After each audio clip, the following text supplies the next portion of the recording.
The Detroit Pistons take an expected loss to the Oklahoma City Thunder. They were down Cade Cunningham, lost Tobias in the middle of this game, obviously didn't have Stu, Ron Highland, or Sasser due to suspension. We'll talk about this game and how the Pistons were actually able to keep it closer than people probably expected. We'll talk about it, break it down. Today's episode, Locked On Pistons Podcast. Let's go.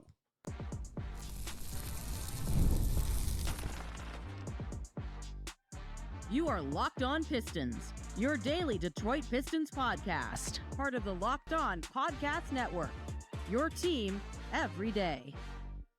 What's the deal? Welcome back to another episode of the Locked On Pistons podcast. Per usual, I am your host, Ku Khahil. You can find me over on Twitter at Ku Khahil. I want to thank you guys for making Locked On Pistons your first listen of every single day. We're free and available on all your podcast platforms. If you haven't already, head to the YouTube channel at Locked On Pistons. Hit that subscribe button or leave us a 5-star review on whatever podcast platform you're listening to this on. If you want to join us and watch some of these Pistons games with us, every single game, I'll link the playback room down below for you guys to join. Also, if you want to support me over at the Substack, see some of the content, film breakdowns, in-depth analysis articles, I'll link that for you guys down in the description below as well for you. Also, today's episode is brought to you by FanDuel. Right now, new customers can get $200 in bonus bets when your first $5 bet wins. Later on, we'll talk about should you be concerned about some of these injuries the Pistons have going on. And then also, there's a player that we just got to talk about that I think is at risk of not playing at all when the Pistons get to the playoffs. We'll talk about that a little later as well. And also in the second segment, I want to talk about something Tom Gores did during this game. We'll talk about that as well. But obviously, we're recording this right after the Pistons loss to the Oklahoma City Thunder.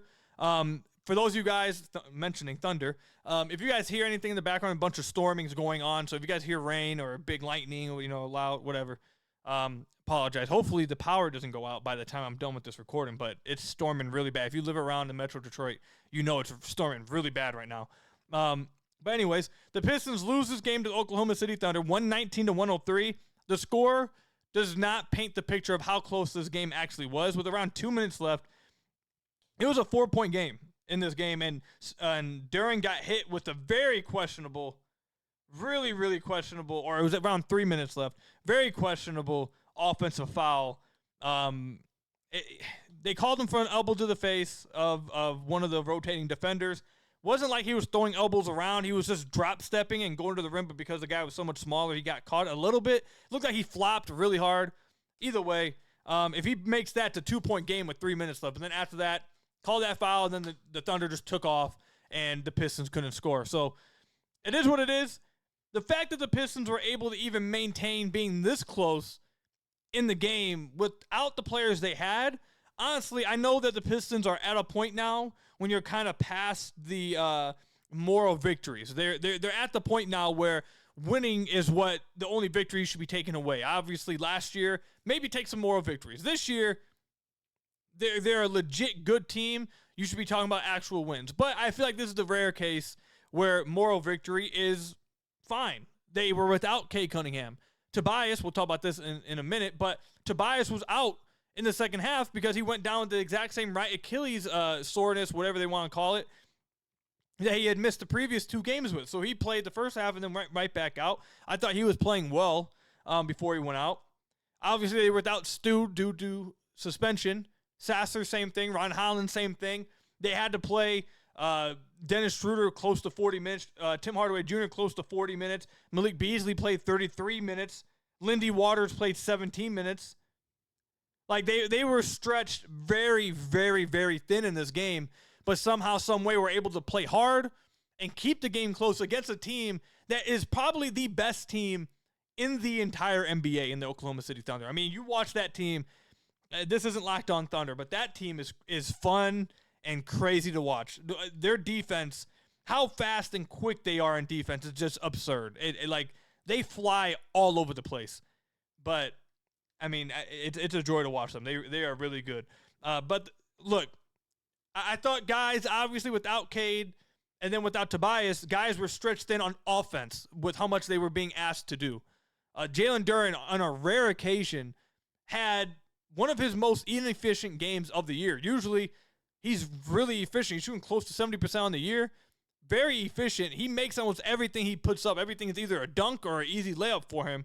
And in this game, he shot 3 of 10 from the field. He really was having problems with Chet and Isaiah Hardenstein, which that is, you want to talk about double bigs like the Pistons were trying to run for years. That is the double big lineup that you can run. When you have guys like that, two bigs talented like that, you can make some things happen with the double bigs. That is a good lineup. And that size and that defense, especially from Chet. I mean, the first quarter, the Thunder had, I believe it was 6-7 stocks between just him and SGA. They had 3 blocks and 4 steals or something like that. It was crazy just in one quarter. So it was a tough matchup for Duren. They ended the game with 10 blocks, the Thunder. I mean, that's just crazy. It was a tough matchup for Duren. They were crashing down on him. They knew that he was one of their only playmakers and hubs within their offense, so they were putting a lot of tension on him. He ended the game with 6 turnovers as well. I don't think this had anything to do, by the way, because I know this is going to be a quick one that people go to. This didn't have anything to do with me or Duren's motor or him trying hard. He was playing really hard in this game. He just didn't play well. He was going up against a really tough matchup without his main guard to create some of the offense for him. It was really tough on him. He was asked to do a lot, and this is a team that you don't really want to have guys who shouldn't be at that high of a usage being asked to do a lot.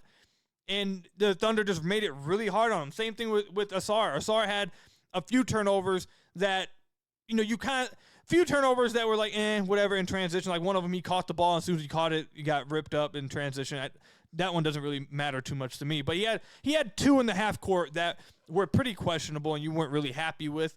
Tobias had 3 in his 21 minutes.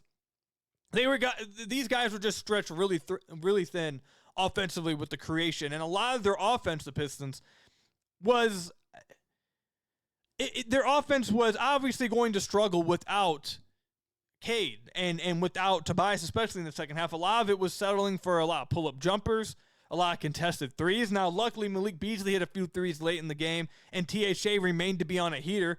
He had 5 of 9 threes, so that kept him close within this game. But, I mean, you saw in this game how important Cade is. Obviously, I don't think we need to explain that. But even having someone like Tobias who you can run a screen and roll, get a mismatch, and have him just attack a smaller guy to create some easy offense, missing that, it was just tough. Schroeder had one of his worst games in a Piston uniform. He was forced to do a lot of shooting, a lot of shot creation, and against a team like the Thunder, it's just he's not going to be able to create against them. He shot 6 of 18 in this game. It was rough. And Malik Beasley, he got hot at the end a little bit, but he shot 4 of 15 in this game. Guys like this who aren't supposed to be creating like that, Schroeder, Beasley, even in some situations, obviously Duren, but even some situations, THJ, it's not going to lead to very good offense. And obviously the Pistons, they only got to 103 points. They shot 40% from the field, 30% from deep. Again, the fact that they were even close in this game and were competitive in this game is a lot of credit to them to playing as hard as they did and giving it to OKC defensively until the final 3 minutes of this game. Again, it was a 4-point game with 3 minutes left, and then OKC just went crazy. But until then, Detroit was giving a lot of effort defensively and trying to stay into this game. And you got to give them credit for that. Hopefully, Cade and Tobias return. This isn't I don't think this should be like oh my God, I can't believe they lost, or oh my God, they had a chance to win, they blew it. No, I mean, this is OKC we're talking about, and they were incredibly shorthanded. You should be happy that they were able to put on some kind of respectable product on the floor, national TV game, and not just get blown out, or to have this game at least be interesting in the second half like they were able to. So I give it up to them for giving some good effort. THA had a really good game, 23 points on 14 shots. I thought he played extremely well offensively. And Asar, I thought he filled the stat sheet. He had a few finishes around the rim. Asar, listen, he has a few finishes that he would, if he just made it easier on himself, he would have so many more points. There were at least 3 layups tonight, 2 layups and 1 putback where he tried to do the one-hand tap-in thing, where if he just comes down with it and dunks it, or a few layups where he just dunks it instead of trying to do an inside finish on the right hand on the right side of the floor, like those are easy buckets. He makes some of these finishes really harder on himself. But even with that, 13 points, 8 rebounds, 3 assists, 3 steals, 3 blocks, 3 of 3 from the free throw line. I thought he had a fine game. I thought it could have been even better, I thought, if he just finished some of these easy looks and stopped making it harder on himself. But I thought he had a fine game. But that's all I've got with this game, man. This game was, I don't think you should read too much into it. Pistons need their guys to get back and be healthy. So let me know, comment section down below. over on Twitter at Ku Khahil how you guys feel about this game, any takeaways you have, and are you concerned, which we're going to talk about coming up, are you concerned with some of the injuries for the Detroit Pistons? Cade Cunningham, Tobias Harris. We'll talk about that coming up.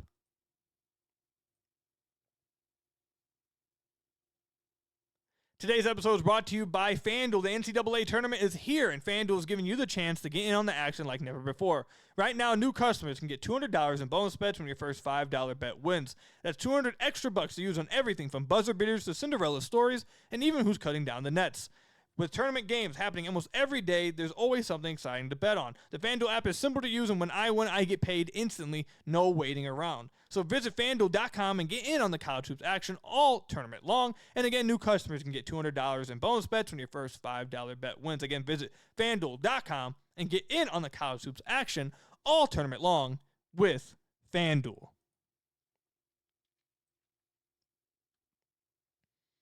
So I want to thank you guys again for making Locked On Pistons your first listen of every single day. We are free and available on all your podcast platforms. If you haven't already, head to the YouTube channel at Locked On Pistons. Hit that subscribe button or leave us a 5-star review on whatever podcast platform you're listening to this on. That's another great way to support the podcast. And I'll also link down below the playback room if you want to watch Pistons games with me and the rest of the Pistons fan base. Also, if you want to support the Substack and check out some of the work I have going on over there, we just wrote an article about Isaiah Stewart being more than just a fighter and talking about his career year. Also, we had a big breakdown last week on Asar Thompson and Jalen Duren's defense against the Cleveland Cavaliers. That's the kind of thing we got going on over there. So if you want to check that out, I'll link that down below for you guys as well. Before we get to concerns about Cade Cunningham or Tobias Harris, etc., I want to read you guys a statement that Tom Gores put out in the middle of this game against the OKC Thunder. This is like mid-game. This randomly hit my phone. The Detroit Pistons Twitter account tweeted this out. I'm going to read you guys this statement. It's a lengthy statement, so, strap in your seatbelts. But in case you haven't seen it, I'll read it to you guys. So, it says, a message from Tom Gores to our Detroit basketball family. In recent days, our team has faced scrutiny stemming from moments of intensity on the court, and let me be absolutely clear. We stand behind our players. While I wish the penalty outcome had been different, I write to you all with a full heart, with pride in our players, passion for our city, and a clear voice of support for all those who wear the Piston colors, and we are bonded through our challenges. Our players compete with passion and teamwork, values that so many of us share. Detroit has always been a city that plays with hustle and pride. The Pistons have never shied away from playing hard and having each other's backs, and we won't start now. In Detroit, we rise together. To our players and coaches, continue to work hard and play hard. We see you, we appreciate you, we support you. Your dedication fuels this franchise, and your courage inspires us all. To our fans, thank you for riding with us through every game, battle, and moment. Your energy fuels our players and makes the Pistons who we are. Together, we will keep building. Together, we will keep competing. And together, we will keep proving that Detroit basketball is more than a game. It's a way of life. Sincerely, Tom Gores. So that came out of nowhere. I don't think anyone was expecting that. That's first. I was not expecting to get a statement from Tom Gores. Second, I think that was probably the easiest W that Tom Gores was alley-ooped the W with this one, and he just took it windmill behind the back, through the legs, and tomahawked it down. This was the easiest way to get support from the fans, to get a W in the fans' eyes, to get fans riding behind you, to get fans saying Tom Gores is cooking. This was the easiest layup possible, and he took full advantage of it. I like the statement. I look, again, the Pistons are having a really good year, incredible season, and the Pistons community, like I mentioned before on the podcast, this is the most united I've seen and the most interested I've seen the city in the Detroit Pistons, obviously, in years. And that obviously has to do with the fact that they had not been very good for a while. Like, that's clear. So the fact that they're good now and about to make the playoffs, obviously that's going to happen.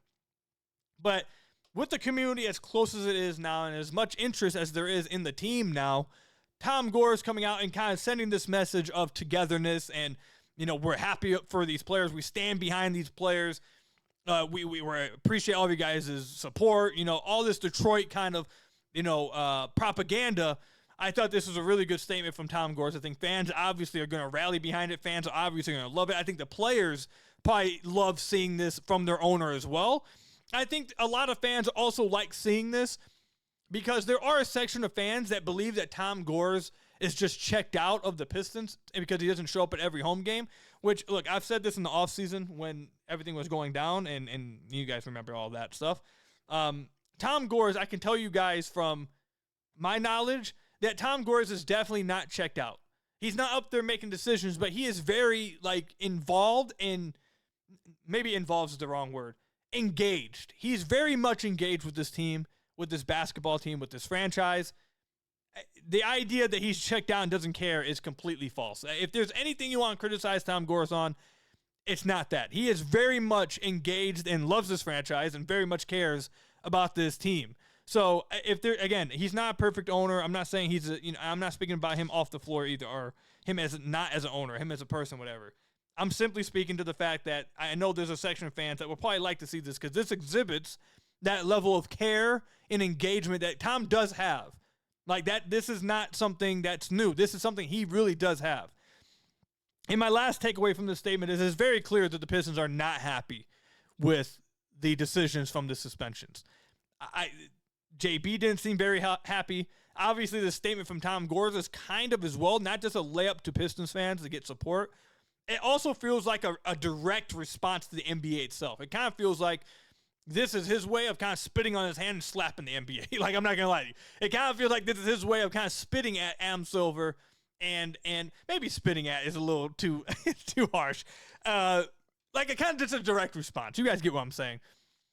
It's very clear they do not like the suspensions, and they thought they were being unfair to Detroit because of their physicality. They saw some of the talk on some of these national TV shows. They see some of the talk going on in the NBA community that's talking about, oh, the Pistons are just dirty. They play hard, but they really play dirty, whatever, blah, blah. And they see, and we talked about it a little bit on the last episode, how I feel like that comes with negative connotations. I think Tom Gores saw this, the Pistons franchise saw this, and this is kind of a direct response to that. And kind of just to let everyone know, including the NBA front office, or the NBA's office, Am Silver, and Joe Dumars, let them all know, one, we do not like the suspensions and the decisions. Two, we don't play dirty. We play hard and physical and don't twist it any other way. And three, we stand behind our players, and we don't believe our players did much wrong. So despite you guys suspending our players, we're going to come out and directly say we stand behind our players and we think you guys are on dirt, basically. And I've already given my opinion on these suspensions. I think suspending guys when it gets that big and it spills over into the crowd is a gimme. I think Dante DiVincenzo, I've said it over and over, I think he should have got, if you were going to suspend Stu 2 games, then Dante should have got 2 games because he's the instigator and he was the one that spilled it over into the crowd and basically tackled Ron Holland. If you want to make an argument that Ron shouldn't have even gotten suspended, I would make that argument because Ron really got jumped and pushed into the crowd. If he did something at the bottom of the pile, I don't think anyone could have really seen it because he was being covered by everyone. He really got jumped. So, I'm not, again, I've said we're not going to completely rehash the suspensions. I get why everyone was suspended. I expected it. I think Dante should have gotten the same as Stu, and I honestly would make the argument that Ron shouldn't have gotten suspended. But I think more so, along with these suspensions, I think this more so is about the talk about the Pistons. And the talk specifically, I think this was a big move of support for Isaiah Stewart. Because there's been, I just wrote this article, like I just mentioned a few days ago, making sure to talk about his career year as a basketball player and why he's more than just a fighter, like people try to paint him out to be. And I think the Pistons the Pistons community, the front office, the players saw some of the talk about Isaiah Stewart being just this mad dog that's off the chain and, just wants to fight and can't play basketball and blah, blah, blah, all this stuff. I think this is a direct act of support for Stu, really, as well. So, in all different ways, I think this was a major A+ move from Tom Gores, A+ statement from Tom Gores. I think fans will love it. I think the players will love it. I think everyone's going to love it. And again, I do think this was somewhat of a side eye, kind of like a quick jab at the NBA's front office and Joe Dumars. I do think that it was a little bit of that as well to give them a little something as well. I want to talk about concerns. If I'm concerned about the injuries to Cade Cunningham and Tobias Harris. For Cade, I'm not concerned. You guys can read into that however you will, when I'm concerned, when I have a reason to be concerned, I will tell you guys as soon as I have a reason to be concerned. I am not concerned, and I am telling you guys, you guys should probably not be concerned. If that changes, I will let you guys know as soon as possible. I will promise I will let you guys immediately know. But from Ku Khahil, I do not feel concerned. I don't have a reason to be concerned. I think, now I did expect him to play in this game. He didn't. So I'm going, and ESPN mentioned that they expect him, or there's hope that he'll return Saturday. Overall, though, all that, he's, I don't want to say he's going to be okay because anything can happen. But I, as of right now, have no reason to be concerned, so you guys can read into that however you will. Now, Tobias, I do have a level of concern with that because he missed 2 games due to this right Achilles tendon. I don't even know how to say the word. I'm not even going to try. This right Achilles issue, whatever. And during those 2 games, a lot of people assumed, and I was one of them, that this was one of those injuries like we see all the time where they kind of attach a weird name to an injury to kind of give a guy a break, to rest him, you know. And so then Tobias came back tonight, so it was like, okay, he's fine. They were just resting him. But then the fact that he left mid-game with the exact same injury diagnosis that he had for those missing games, that is a little concerning to me. That does concern me. That tells me that he actually was hurting during those games, and it was not just for some rest. That tells me he actually was hurting, and this is an issue that he's dealing with, or he wouldn't have left again in the middle of the game with the exact same thing. And Achilles is something you don't want to mess with. It's not something you like to play around with. And at the end of the year, it's tough that this is happening at the end of the year. Tobias, I'm more concerned with Tobias' reoccurring injury, or it's not an injury. I don't know if you want to call it an injury, but I'm more concerned with Tobias than I am Cade. And again, when that changes, if I feel or hear anything different about Cade, I'll let you guys know as soon as possible. But right now, I don't feel any concerns, real concerns about Cade. I don't know when he'll be back in the regular season, but real concerns about Cade for the playoffs or anything, no, I don't have any concerns about that. Tobias, though, I am a little bit concerned about the fact that the same thing that made him sit out for 2 games hurt him so much in the middle of this game that he had to sit out. So a little bit concerned with that, but let me know in the comment section down below or over on Twitter at Ku Khahil. Are you guys concerned with some of these injuries? And also, what do you think about Tom Gores' statement they delivered in the middle of this game against the Oklahoma City Thunder? Also, I think that was a very smart tactic by Tom Gores, and I don't think he did it on accident to drop this statement in the middle of a national TV game where they have to talk about it. NBA fans will hear it, and the NBA office will hear about it immediately because it happened during the game. I think that was a really good chess move from Tom Gores as well. Let me know, though, comment section down below or over on Twitter at Ku Khahil. There is a player that I think we're reaching conversations of should he have his minutes taken away in the playoffs. We'll talk about that coming up.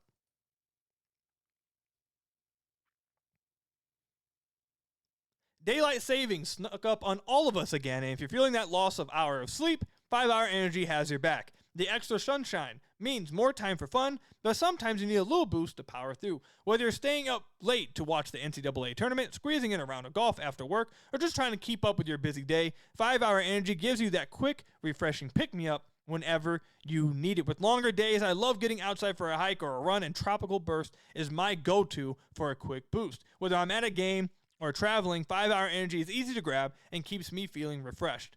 Head to 5hourenergy.com to find over 15 flavors to choose from, including watermelon, blue raspberry, and peach mango. You can even build your own 12-pack or 24-pack and have it delivered right to your door. But if you need one right now, you can grab a 5-Hour Energy shot at your local grocery or convenience store. They're everywhere. Stock up today and stay energized with 5-Hour Energy.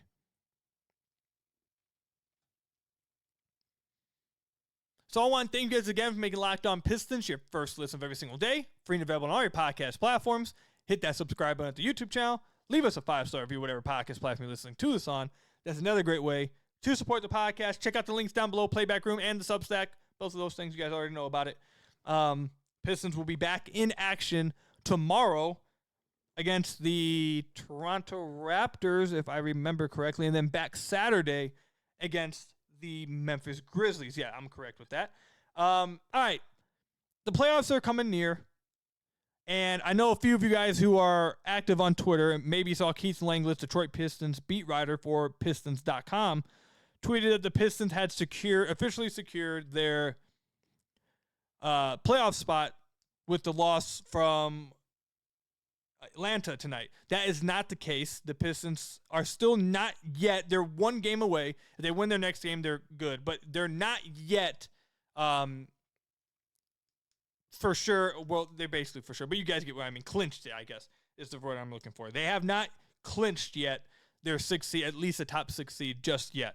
But when they do get to the playoffs, there is a conversation and a player they need to consider just not even playing any minutes at this point. And I hate doing this. I hate having to do this. But Simone Fontecchio, we are now 8 games left. 8 games left in the season. We're in early April. The playoffs are rolling around. This is not just recovering from a toe injury. This is not, oh, he's rusty, leave him some time. We are at the end of the damn NBA season. He has not been good at all this season. And because of how much he struggled this year,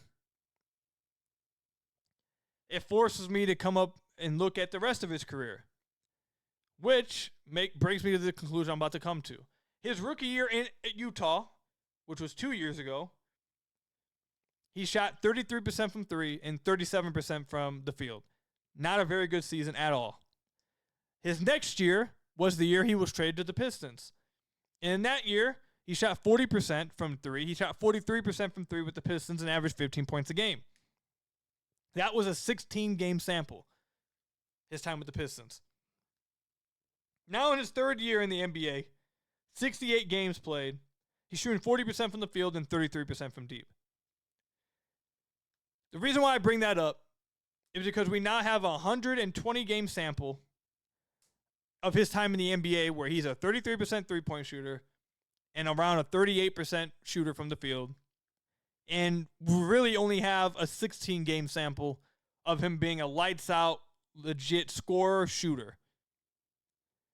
It's fair to question now, I think it's completely fair to question this enough sample size versus the other small bit of sample size we have about whether that was just simply a hot stretch he was having and if he's more of the player we've seen for 120 games in the NBA. That's a conversation I think you have to have, and I think it's a completely fair one to have. Either way, it's clear he's not close to the player he was in those 16 games with Detroit. He overperformed incredibly during those 16 games in Detroit last year, and he had people like me really, really supporting him and thought he had a chance to even start this year because of how well he was how well he played with the Pistons. But you have a large enough sample size to assume now that was more of just a hot stretch, I suppose. That now takes me to the next part, where I don't know if you can play him in the playoffs. I truly don't. He's shooting 33% from 3 this year. His decision-making with the ball in his hands is really bad. Like, it's been bad all year and continues to be bad in games like this against the OKC Thunder. Those 16 games last year, he was hitting threes and attacking closeouts and finishing at the rim. He's not doing any of that this year. He's not hitting threes, and when he attacks closeouts, he's either turning the ball over off a dribble because his handle's not great. He's getting to the rim and forcing up a tough shot instead of making the easy pass to a dump off or the corner kick out. His decision-making has not been good all year. His shooting has not been good all year. His defense has not been very good either. He's been overall, and look, again, this was a player that I thought highly of coming into the year because of how he played last year. But it's been a large enough sample size to say he just has not been good. He's been a net negative for the Pistons this year, and I think playing him in the playoffs, his minutes hurt the Pistons. He is the weakest part of the rotation right now, and he hurts the Pistons when he comes into the game. So, in the playoffs, I think it needs to be a legit option where you just take his minutes out, cut your rotation down to 8, like most playoff teams do. When you get to the playoffs, you cut your rotation down. I think you cut your rotation down with Simone, and you spread those minutes out to Asar and Ron. I think that's what you got to do. And again, this is nothing personal against Tech. Tech's a great person. He's a fun guy. Locker room loves him. Like all this, and I hope he comes back next year, whether it's with the Pistons or another team, and plays closer to how he did last year. I'm not rooting against him, but the facts are the facts, and the evidence is the evidence. The Pistons are losing his minutes. He's not playing well at all, and his decision making has been really poor this year. So I don't know how you can trust him in playoff minutes this year. When they match up against the Knicks or the Pacers, I don't see how you can trust him in those minutes. If you're trying to win games. If you're trying to win games, I think you have to give those minutes to Asar, and you have to give those minutes to Ron. I think that's a large enough sample size to make that decision. It's just cooked. I mean, it is what it is. It is what it is. Hate to see it. You absolutely hate to see it, but Simone has not been good. He's been a net negative, and you got to make a move at some point.